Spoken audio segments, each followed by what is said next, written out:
우리 사무엘상 21장을 보면 거기에 이 사울이 다윗을 죽이려고 했죠. 그럴 때 다윗이 사울을 피해서 도망가다가 노비라는 곳에 들어가게 되죠. 그때의 그 다윗은 함께 있었던 많은 그 젊은이들과 함께 그곳에 도착했는데 매우 굶주리고 지친 그런 상태였어요. 그래서 그곳의 제사장이었던 그 아히멜렉에게 먹을 것을 구할 때 그때의 그 제사장 아히멜렉이 진설병을 그에게 주는 그런 장면이 나옵니다. 그 제사장만 먹을 수 있도록 그 진설병을 다윗에게 주었고요. 그리고 무기를 구할 때 이 골리앗을 가지고 있는 골리앗의 칼을 그에게 주었던 그런 장면이 나와요. 그런데 이 장면을 그때 그 자리에 누가 있었냐면 도액이라는 사람이 있었는데 이 도액은 당시 사울의 목자장이라고 그렇게 말을 하고 있거든요. 그 당시에 상당한 권력을 가지고 있던 그런 사람이었던 걸로 알고 있는데 마치 그가 그 자리에 있다가 그 광경을 목격을 하게 되죠. 나중에 그 사울이 이 사건을 알게 돼요. 다윗이 이 노베에 와서 아히멜렉의 도움을 받았던 그 사실을 알게 됐는데 그때 사울이 이 상황에 대해서 막 이렇게 추궁을 하거든요. 그때 이 이야기를 옆에서 보고 있던 도액이 자기가 봤잖아요. 그러니까 그대로 이 사울왕에게 이야기를 합니다. 그 이야기를 듣고 나니까 사울이 어떻게 해요? 이 제사장들을 죽이라고 명령을 하죠. 그런데 사실 하나님의 제사장들을 어느 누가 감히 죽이려고 하겠어요. 그러니까 사울의 명령이 있었어도 제사장들을 차마 백성들, 군사들도 신하들이 누구 하나 죽이려고 하지 않고 있으니까 사울이 도액에게 명령을 합니다. 그랬더니 이 도액은 주저하지 않고 이 노베에 있던 그 아히멜렉과 제사장 85명을 전부 다 죽이죠. 뿐만 아니라 그 성읍에 있던 남녀노소를 비롯하여 어린아이에 이르기까지 모든 주민들을 다 학살을 하게 됩니다. 끔찍한 일이 벌어지게 된 것이죠. 자, 이 이야기를 다윗이 듣게 되죠. 얼마나 통하겠어요. 자기로 인해서 너무나도 많은 사람들이 목숨을 잃게 된 그 사건을 겪으면서 참담한 그런 상황 속에서 정말 자기를 도와줬기 때문에 선을 베풀었는데 사실 그것이 뭐 큰 죄도 아니잖아요. 목숨을 잃을 만한 큰 죄악도 아니었는데 더군다나 제사장들 뿐만 아니라 정말 그 모든 그 성읍에 살던 어린아이들까지 아무 이유 없이 죄도 없는 그들이 죽임을 당하게 되었을 때 정말 다윗은 너무나도 견디기 힘든 그런 상황이 아니었을까. 어떻게 보면 차라리 그때 내가 그냥 죽었으면 그만일 텐데 저들이 저를 피해가 가지 않았을 텐데 왜 그런 거 있잖아요. 나로 인해서 다른 사람들이 피해를 보았을 때 정말 그것 때문에 그 죄책감으로 인해서 너무나도 힘든 그런 것을 경험했던 사람이라면 아마 이 다윗의 심정이 어떠했을지를 아마 알 수가 있었을 거예요. 더군다나 자기 한 사람의 문제로 인해서 너무나도 많은 사람들이 지금 죽임을 당했다는 것이죠.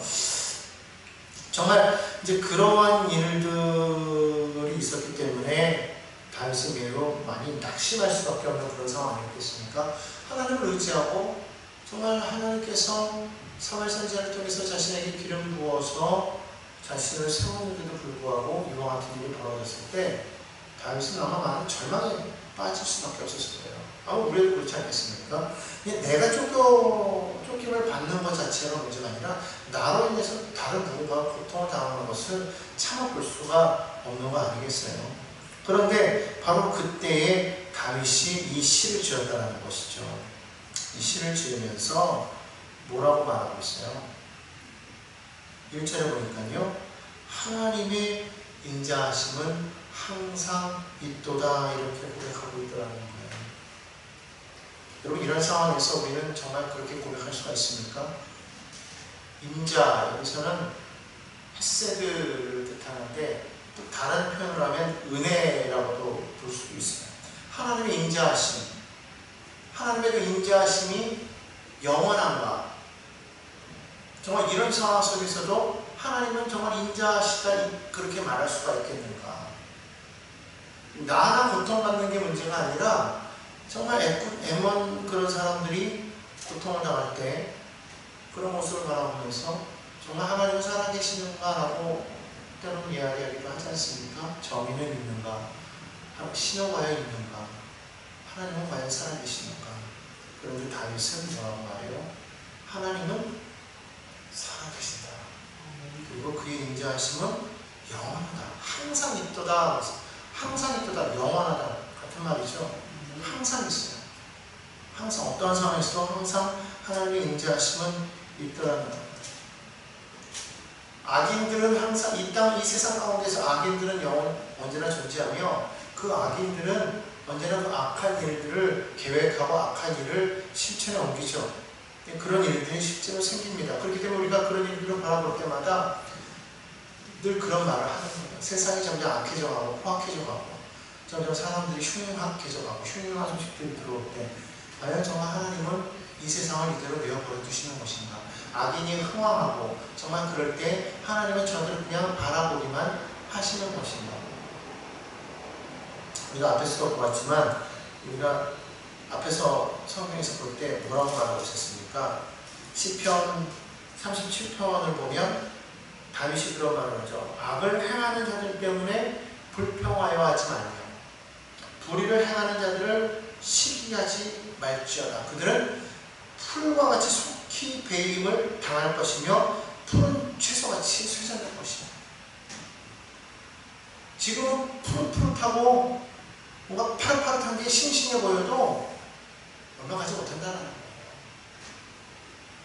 그러니까 그런 사람들 때문에 마음에 낙심하거나 불평하거나 시기하지 말라는 거예요. 그럴 때일수가 어떻게 하라는 거예요? 계속해서 성경 말하면 야훼를 의뢰하라. 그리고 선을 행하라. 남들이 악을 행한다고 해서 똑같이 악을 행하지 말고 그러나 너희는 선을 행하라. 땅에 머무는 동안에 우리는 항상 땅 탓을 세상이 그렇다라고만 말하잖아요. 그렇지만 땅에 머무는 동안에 너희는 그의 성실을 야훼 하나님의 성실하심을 먹거리로 삼으라고 그렇게 말하고 있어요. 그러니까 하나님을 의지하고 하나님을 기뻐하고 그것이 우리가 행해야 할 그런 믿음의 자세라고 성경은 말하고 있습니다. 그럴 때 하나님께서 이를 이루신다 그렇게 성경은 말하고 있는 거예요. 오늘 그렇기 때문에 지금 이와 같은 일들이 벌어졌을 때 다윗은 얼마든지 낙심하고 정말 정의가 어디 있느냐 하나님이 어디 있느냐 사람들이 이렇게 말하여도 다윗은 말하는 거예요. 너 도액 1절에 보면 포악한 자라고 말하고 있지 않습니까? 도액을 포악한 자라고 말하는 거예요. 너 도액? 너가 행하는 그 모든 계획이 성공했다고 너는 지금 자랑하고 있지? 그러나 너는 기억해야 돼. 뭐냐? 하나님의 인자하심은 항상 있다. 하나님의 인자하심은 영원하다. 너 그것을 기억해야 되는 거야. 너 지금은 2절부터 볼까요? 혀가 심한 악을 꾀해 날카로운 삭도같이 간사를 행하는도다. 내가 선보다 악을 사랑하며 의를 말함보다 거짓을 사랑하는도다. 간사한 여여 너는 남을 해치는 모든 말을 좋아하는도다. 그러니까 이 사람은요 지금 그 말을 간사하게 했잖아요. 사실 그런 거를 말하지 않았는데 이 사람은 자기 유익을 위해서 간사한 말을 했단 말이죠. 어떤 말이에요? 그 말이 남을 해치는 말. 거짓과 간사로 악한 말, 거짓을 행하는 말, 간사한 말을 행하는 자, 그가 도액. 오늘 세상을 보면 다 그래요. 사람들이 참 악해요. 사람들이 얼마나 악한지 모릅니다. 계획하는 것이 악하고요, 생각하는 것이 악하고요. 그리고 늘 거짓을 말해요. 입만 열면 거짓이에요. 아닌 것처럼 거짓을 말해요. 사람은 다 그래요. 우린 다 그래요. 얼마든지 그래요. 거짓을 말하고 간사해요. 남을 속이고 남을 해치고. 남을 해치는 걸 좋아. 남을 해치는 모든 말을 좋아합니다. 남이 잘 되기를 바라지 않죠. 남이 안 되기를 바라잖아요. 그래서 우리는 항상 모함하고 헐뜯고 남들이 없는 자리에서는 그 사람에 대한 안 좋은 얘기를 계속 하잖아요. 부정적인 얘기하고 그 사람은 어째서 저째서. 그게 누구와 같은 사람? 도회과 같은 사람. 근데 우리가 그런 걸 바라보면서 우리가 똑같이 그 일을 하고 있으면 우리는 하나님을 의지하는 자가 아닌 거죠. 우리도 동일하게 그들과 같이 포악한 자가 됩니다. 그러니까 그럴 때 우리는 낙심해서 너가 그랬어? 나도 그래. 이게 아니라 그럴 때일수록 우리는 낙심하지 말라는 거예요. 하나님의 인자는 영원하기 때문에 불평하지도 마라, 낙심하지도 마라, 시기하지도 마라, 절망하지도 마라. 하나님을 의지하고 너는 선을 행하라. 그렇게 말합니다. 그런 사람은 어떤 사람이냐? 7절에 보니까 이렇게 말하고 있어요. 하나님을 자기 힘으로 삼잖아요. 하나님이 내 힘이 아닌 거예요. 그 사람은 뭐가 있느냐? 딱 봤더니 자기의 재물의 풍부함을 의지하며 자기의 악으로 스스로 든든하게 하던 자라. 그렇게 말하고 있어요. 이 말이 참 헷갈려요. 근데 다른 번역을 봤어요. 새번역이나 쉬운 번역 성경을 보니까 거기 뭐라고 표현되어 있냐면 자기의 재산이 많다고 그 재산을 가지고 그 힘으로 다른 사람에게 힘을 과시해서 그 사람을, 그러니까 재물로 그 사람을 누르는 거예요. 그리고 그 힘을 과시하면서 나를 세우는 거예요. 오늘날 세상 그렇지 않습니까? 오늘날 많은 사람들이 돈을 가지고 그것으로 모든 걸 다 얻잖아요. 대접받기도 하고 그걸로 사는 사람들 부리기도 하고. 그러니까 그거를 의지하는 거예요. 그게 많기 때문에. 그러니까 오늘날 사람들이, 많은 사람들이 다 돈을 많이 가지고 있어야 된다고 얘기하는 것은 그냥 단순하게 삶을 통해서, 그것을 통해서 내가 하나님의 일을 하기 위해서, 뭔가 베풀기 위해서, 아니면 뭔가를 어떤 일을 하기 위해서가 아니라 그것으로 뭐하기 위해서? 나를 세우기 위해서. 이 세상 가운데서 돈이 있어야 내가 편하거든요. 돈이 있어야 부리거든요. 안 그러면 부리는 자의 위치가 아니라 부여지는 자, 종의 위치에 서기 때문에 사람들은 계속해서 그걸 가지고 나를 세우고 그 힘으로 폭력을 하는 거예요. 그런 것이죠. 그러니까 내 재산을 잃고 타인을 파멸시키고 자신의 힘을 확 키워가는 거예요. 도일 것 같은. 그런데 성경은 뭐라고 말하고 있어요? 그런 자를 하나님께서 어떻게 하신다고 5절에 보니까 하나님이 영원히 멸하시며 너를 붙잡아 내 장막에서 뽑아내며 살아있는 땅에서 내 뿌리를 빼시리로다. 그렇게 말하고 있습니다. 하나님께서 심판하시겠다는 거기 때문에 우리가 기억해야 될 건 뭐냐면 세상이 불공평하고 이런 세상 가운데에서 하나님의 정의가 이 땅 가운데 없는 것 같아요. 모든 것이 다 불공평하게 흘러가는 것 같고, 왜냐면 너무나도 포악한 그런 일들이 막 벌어지고 실제로 선한 사람들이, 선한 사람들이라고 볼 수는 없겠지만 약한 자들이 강한 자들에 의해서 괴롭힘 당하고 억울한 일을 당할 때 세상에 정말 정의가 있느냐 공의가 있느냐 하겠지만, 그러나 우리는 그럴 때일수록 하나님을 의지하고 하나님을 바라보자. 반드시 하나님께서는 그 인자하심을 통하여서 그들을 어떻게 하시겠다는 거예요? 멸하시겠다.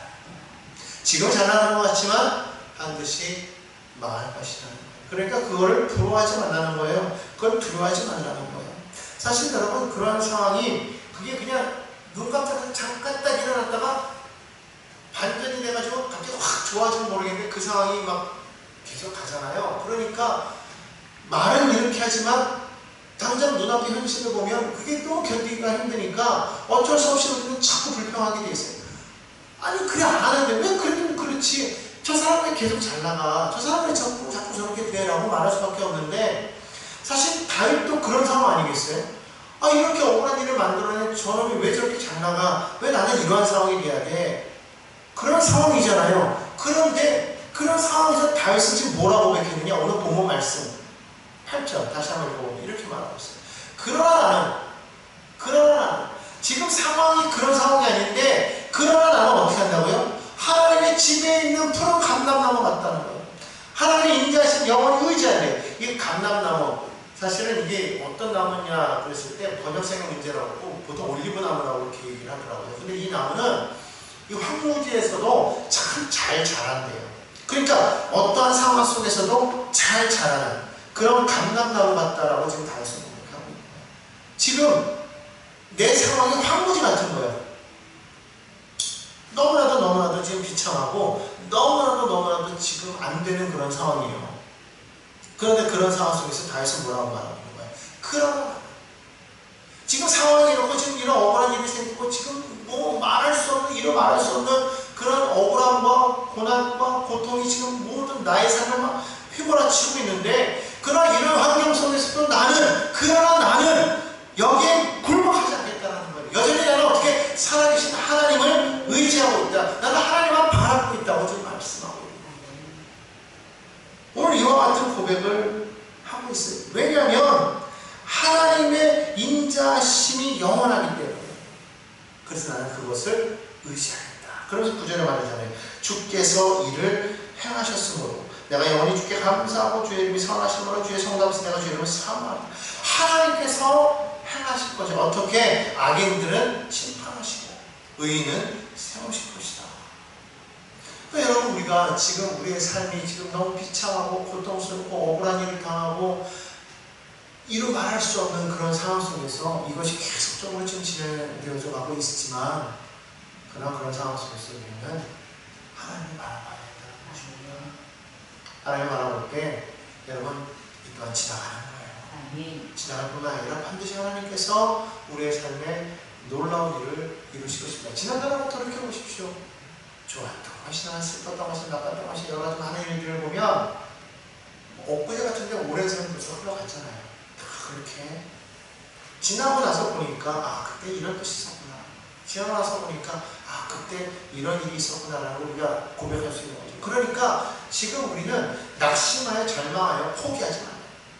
하나님 바라보고 정말 하나님의 인자하심을 우리가 인정하고 선포하고 그를 신뢰하고 나아갈 때 하나님께서 우리의 삶 가운데에서 일하시고 역사하셔서 우리의 삶을 변화시켜 주실 것입니다. 그러므로 지금 여러분 잘 나가는 행악사 때문에 저렇게 악하게 행하게도 잘 살고 잘 먹고 잘 사는구나.